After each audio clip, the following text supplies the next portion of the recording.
बिस्मिल्लाहिर्रहमानिर्रहीम, अस्सलाम वालेकुम। Welcome to my YouTube channel. आप सब कैसे, उम्मीद है सब खैरियत से होंगे। और आज सबको मेरी तरफ से बहुत बहुत ईद मिलादुन्नबी। जबकि आज 12 रबी अव्वल का दिन है और 12 रबी अव्वल का दिन हमारे लिए बहुत ही ख़ास दिन है। आज इस ख़ास दिन पे हमने देखिए अपने घर में भी जो है मोतिया ज़र्दा और हमने बीफ का दानेदार कौरमा बनाया है। तो चलें हम अपनी रेसिपी की तरफ चलते हैं। आधा किलो हमने यही गोश्त लिया, इसको हमने अच्छा सा गला के रख लिया ताकि हमारा टाइम बच जाए और कौरमा झटपट तैयार हो जाए। और 2 अदद हमने बड़े साइज़ की प्याज ली थी, इसको भी फ्राई करके निकाल लिया। 1 प्याली दही ली है हमने। ये ड्राई मसाले, धनिया पाउडर है, रेड चिली पाउडर है, हल्दी पाउडर है, नमक है, ठीक है। ये हमने खड़ा मसाला लिया है, तेज़पत्ता है, लौंगे है, दालचीनी है, बड़ी लौंग है, छोटी इलायची, दवादियान के फूल, 2 टीस्पून अदरक लहसुन का पेस्ट लिया हमने, देखें। और ये जायफल जावित्री लिया हमने, थोड़ा इसको भी पाउडर फॉर्म में पीस लिया है अच्छा सा। तो चले, ये वही ऑयल है जिसमें हमने अपनी प्याज ब्राउन करी थी। अब इसी ऑयल में हम कौरमा बनाते हैं। जो हमारे पास खड़ा मसाला था सारा, हम वो डाल देते हैं इसमें, ठीक है। वो डाल के थोड़ा कड़कड़ाने तक पकाएंगे इसमें। वो डाल के थोड़ा कड़कड़ाने तक पकाएंगे अच्छा सा। फिर जो गोश्त था हमने वो डाल दिया इसमें, देखें। वो भी डाल के ऑयल में थोड़ा सा फ्राई कर लेंगे, क्योंकि हमने जब गोश्त गलने के लिए रखा था उसमें हमने कुछ भी ऐड नहीं करा था, ठीक है। हम ये भी डाल के अच्छी तरह इसको फ्राई कर लिया हमने, देखें। बस तकरीबन इसमें अदरक लहसुन का पेस्ट हम वो भी डाल के थोड़ा सा इसको भूनेंगे, ताकि एक मसाले की जो अदरक लहसुन की कच्चापन है वो उसकी स्मेल ना आए, देखिए। वो भी हम डाल के अच्छा सा इसको हम भूनते हैं, ये देखिए। इसके बाद ड्राई मसाले जो होते हैं हमारे पास, हम वो भी इसमें ऐड कर देंगे। वो भी इसको अच्छी तरह मिक्स करेंगे, वो भी डाल के, ये देखिए। गोश्त हमारा गला हुआ होगा, कौरमा फटाफट झटपट तैयार हो जाएगा हमारा फ़ौरन से। इसको हम ढक्कन लगा के तकरीबन 10 मिनट के लिए छोड़ते हैं। उसके बाद 10 मिनट के बाद चलें देखते हैं। 10 मिनट हो चुके हैं तकरीबन, ये देखें।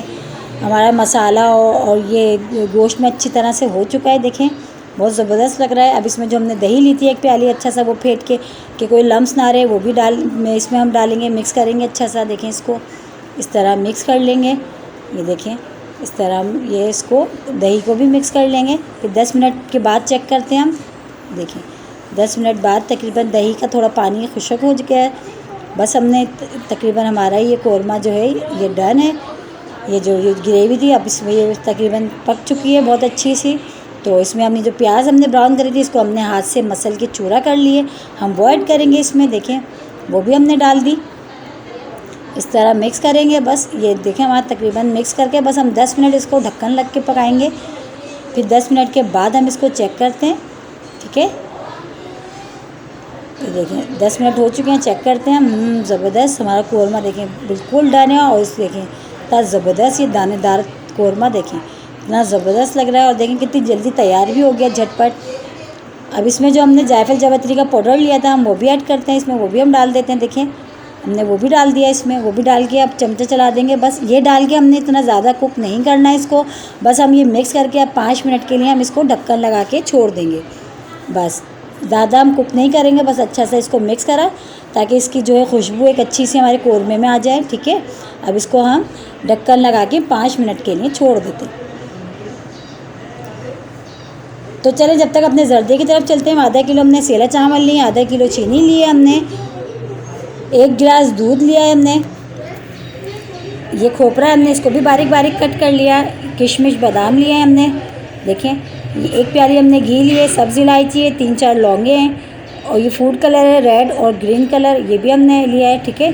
तो सबसे पहले हम, और ये जो खोया है देखें, हमने ये भी लिया है खोया। और ये जो हमने इसके साथ हम छोटी सी ये जो मिलती है मिठाई, हमने ये भी लिए छोटी छोटी सी, ताकि ये इस पर खूबसूरत लगती है।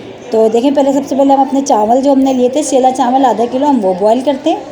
ये देखें वो बॉईल होने के लिए रख दिए। अच्छा, सेला चावल हमने तकरीबन 1 घंटे हमने भिगोए थे और इसको हम पूरा गला लेंगे। इसको हम बिल्कुल भी थोड़ा सा भी हम कनी नहीं छोड़ेंगे, इसको बिल्कुल डन कर लेंगे हम। देखिए तकरीबन हमारे ये हो चुके हैं बस। तो हम इसको पानी देखें नितार लिया हमने, इसको हमने पसा के देखिए हमने अपने इसमें छन्ने में रख लिए हैं चावल, देखें। तो चलें अब ज़र्दा तैयार करते हैं अपना मोतिया ज़र्दा। उसके लिए हमने प्याली वो जो हमने घी लिया था वो डाला। इसमें घी को मेल्ट होने के बाद इसमें जो हमने लौंगे और सब्ज़ इलायची ली थी हम वो भी ऐड करेंगे। देखिए घी हमारा तकरीबन मेल्ट होना शुरू हो गया है, ये देखिए घी तकरीबन ये मेल्ट होना शुरू हो गया। इसमें हमने जो लौंगे और सब्ज़ इलायची ली थी हम वो भी डाल देंगे। बस इसकी जो लौंग और सब्ज़ इलायची होती है ना, इसमें ज़र्दे की जो खुशबू एक होती है ना, एक वो बहुत ही ज़बरदस्त लगती है, इसलिए मैं दोनों चीज़ें डालती हूँ। बहुत से लोग एक चीज़ डालते हैं, कोई लौंग डाल लेता है या कोई सब्ज़ इलायची, लेकिन मैं दोनों ही चीज़ें डालती हूँ। मुझे दोनों चीज़ों का एक जो इसमें एक जो खुशबू होती है ना, फ्लेवर होती है, मुझे अच्छी लगती है, इसलिए मैं दोनों चीज़ें डालती हूँ। फिर उसके बाद हमने ये जो अपने ड्राई फ्रूट्स लिए थे, हम वो भी थोड़ा सा इसमें डाल के फ्राई कर लेते इसी घी में। देखें थोड़ा सा हमारी जो है इसको फ्राई करने में, क्योंकि फ्राई करने से एक थोड़ा सा अच्छा सा क्या नाम है, खाने में मज़ा आता है। इसको जब जर्दे के साथ हम खाते हैं इसको तो अच्छा लगता है, थोड़ा फ्राई करा हुआ डालें तो। बाकी मर्ज़ी आपकी, आप वैसे भी बगैर फ्राई करे हुए भी डाल सकते हैं, लेकिन मुझे फ्राई करे हुए अच्छे लगते हैं तो मैं थोड़ा सा फ्राई कर लेती हूँ इस तरह। ठीक है, इसके बाद ये देखें फ्राई हमारे तकरीबन ये हो चुके हैं। इसके बाद हमने जो 1 गिलास दूध लिया था हमने वो ऐड कर दिया इसमें। ये देखिए 1 गिलास हमने दूध लिया था, हम वो ऐड कर देते हैं। फिर उसके बाद चीनी थी, आधा किलो जो हमने चीनी ली थी, हमने चीनी वो भी इसमें डाल दी है। वो भी डाल के अच्छी तरह इसको तकरीबन ये घुल नहीं जाए दूध में, जब तक हम इसको पकाएंगे अच्छा सा। ये देखिए तकरीबन ये हमारा ये चीनी जो है बिल्कुल घुल चुकी है। ये देखें कितनी अच्छा सा ये दूध और चीनी बिल्कुल घुल चुका है हमारा। तो बस फिर हम अब इसमें जो है चावल जो हमने अपने ये निकाल के रखे थे, ये देखें ये हम इसमें ऐड करते हैं। चावल डालते हैं हम सारे ही, ये डाल दिए हम। चलिए इस तरह हम मिक्स करेंगे। अब इसको देखें इस तरह हमने मिक्स कर लिया। बस जब इसमें थोड़ा सा पानी हम रह जाएगा तो हम अब इसको दम पे लगाएंगे। इसको अभी हम तेज़ आंच करके पकाएंगे अच्छा सा। इस तरह तेज़ आंच करके हम अच्छा सा पकाएंगे। तकरीबन इसका पानी जब बिल्कुल बराए नाम रह जाएगा तो फिर हम इसमें दम लगा देंगे। ठीक है, इस तरह हमने देखें इस तरह ये तकरीबन अभी भी पानी है इसमें। अब जो हमारे पास फूड्स कलर है, क्योंकि उसमें हमने पानी ऐड नहीं करा तो उसको हमने ऐसे ड्राई डालना है। तो बस ये हम ये डालते हैं। ठीक है, इस तरह लगाते हैं। ये रेड कलर और ग्रीन कलर हमने फैला के नहीं करना है, एक एक साइड पे डालना है बस इसको। ठीक है, इस तरह डाल के बस अब हम इसको दम लगा के फिर हम डिश आउट करते हैं। ठीक है, तो चले हम डिश आउट करके ये देखें डिश आउट हम कर चुके हैं। देखें आज की अगर मेरी रेसिपी आप लोगों को अच्छी लगती है तो मेरे चैनल को लाइक करें, शेयर करें, सब्सक्राइब करें और दुआ में याद रखें। तो जब तक के लिए अल्लाह हाफ़िज़।